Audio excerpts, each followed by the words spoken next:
விவிலியம் அறிவோம். வணக்கம் அன்பர்களே, இன்று நாம் அறிய போகும் பகுதி யோவானுக்கு அருளப்பெற்ற திருவெளிப்பாடு அதிகாரம் 14. மேலும் சீயோன் மலை மீது ஆட்டுக்குட்டி நிற்க கண்டேன். அதன் பெயரையும் அதனுடைய தந்தையின் பெயரையும் தங்களது நெற்றியில் பொறித்திருந்த 1,44,000 பேர் அதனுடன் இருந்தனர். பின்பு விண்ணகத்திலிருந்து ஒரு குரலை கேட்டேன். அது பெரும் வெள்ளத்தின் இரைச்சல் போலும் பேரிடி முழக்கம் போலும் யாழை மீட்டுவோர் எழுப்பும் இசை போலும் ஒலித்தது. அந்த 1,44,000 பேரும் அரியணை முன்னிலையில் 4 உயிர்களுக்கும் மூப்பர்களுக்கும் முன்பாக புதியதொரு பாடலை பாடிக்கொண்டிருந்தார்கள். மண்ணுலகிலிருந்து விலை கொடுத்து மீட்கப்பட்ட அவர்களை தவிர வேறு யாராலும் அந்த பாடலை கற்றுக்கொள்ள இயலவில்லை. அவர்கள் பெண்களோடு சேர்ந்து தங்களை கரைப்படுத்திக் கொள்ளாமல் கற்பை காத்து கொண்டவர்கள். ஆட்டுக்குட்டி சென்ற இடம் எங்கும் அதை பின்தொடர்ந்தவர்கள். கடவுளுக்கும் ஆட்டுக்குட்டிக்கும் உரிய முதற்கனியாக மனித குலத்திலிருந்து விலை கொடுத்து மீட்கப்பட்டவர்கள். அவர்கள் வாயினின்று பொய்யே வந்ததில்லை, ஏனெனில் அவர்கள் மாசற்றவர்கள். பின்பு வேறொரு வானதூதர் நடுவானில் பறந்து கொண்டிருக்க கண்டேன். அவர் மண்ணுலகில் வாழ்வோருக்கு, அதாவது நாடு, குலம், மொழி, மக்கள் இனம் ஆகிய அனைத்துக்கும் அறிவிக்கும் பொருட்டு எக்காலத்துக்கும் உரிய நற்செய்தியை வைத்திருந்தார். கடவுளுக்கு அஞ்சுங்கள், அவரை போற்றி புகழுங்கள், ஏனெனில் அவர் தீர்ப்பளிக்கும் நேரம் வந்துவிட்டது. மண், கடல், நீரூற்றுகள் ஆகியவற்றை படைத்தவரை வணங்குங்கள் என்று அவர் உரத்த குரலில் கூறினார். மற்றொரு வானதூதர் அவரை தொடர்ந்து வந்தார்.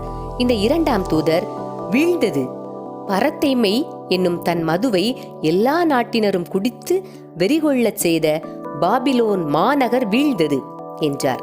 வேறொரு வானதூதர் அவர்களை தொடர்ந்து வந்தார்.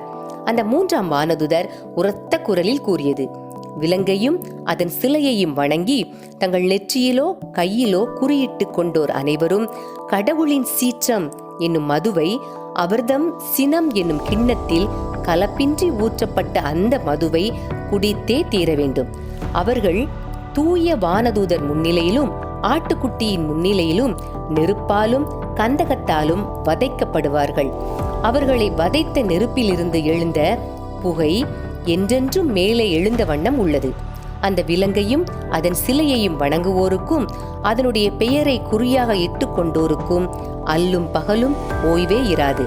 ஆகவே கடவுளுடைய கட்டளைகளை கடைபிடித்து இயேசுவின் மீது நம்பிக்கை கொண்டிருக்கும் இறை மக்களுக்கு மன உறுதி தேவை. பின்பு விண்ணகத்திலிருந்து ஒரு குரலை கேட்டேன். இது முதல் ஆண்டவரோடு இணைந்த நிலையில் இறப்போர் பேறு பெற்றோர் என எழுது என்று அது ஒலித்தது.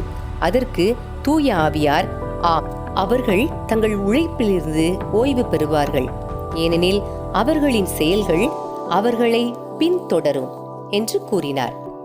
பின்பு ஒரு வெண்மேகத்தை கண்டேன். அதன் மீது மானிட மகனை போன்ற ஒருவர் வீற்றிருந்தார். அவரது தலையில் பொன்முடியும் கையில் கூர்மையான அரிவாளும் காணப்பட்டன. மற்றொரு வானதூதர் கோவிலிலிருந்து வெளியே வந்து மேகத்தின் மீது வீற்றிருந்தவரை நோக்கி, உமது அரிவாளை எடுத்து அறுவடை செய்யும், ஏனெனில் அறுவடை காலம் வந்துவிட்டது, மண்ணுலகம் என்னும் பயிர் முற்றிவிட்டது என்று உரத்த குரலில் கத்தினார். உடனே மேகத்தின் மீது வீற்றிருந்தவர் மண்ணுலகெங்கும் தமது அரிவாளை வீசி அறுவடை செய்தார்.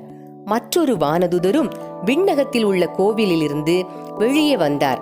அவரிடமும் கூர்மையான அரிவாள் ஒன்று இருந்தது.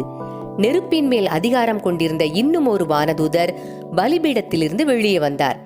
அவர் கூர்மையான அரிவாளை வைத்திருந்தவரிடம், உமது கூர்மையான அரிவாளை எடுத்து மண்ணுலகின் திராட்சை குலைகளை அறுத்து சேர்த்திடும், ஏனெனில் திராட்சை கனிந்து விட்டது என்று உரத்த குரலில் கூறினார். ஆகவே அந்த வானதூதர் மண்ணுலகின் மீது தம் அரிவாளை வீசி மண்ணுலகின் திராட்சை குலைகளை அறுத்து சேர்த்தார். கடவுளின் சீற்றம் என்னும் பெரிய பிழிவு குழியில் அவற்றை போட்டார். நகருக்கு வெளியே இருந்த அந்த பிழிவு குழியில் அவை மிதிக்கப்பட்டன.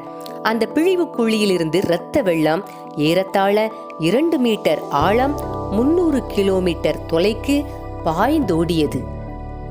அன்பர்களே, இறைவார்த்தையோடு பயணித்தோம். இறைவனோடு நம் பயணத்தை தொடர்வோம்.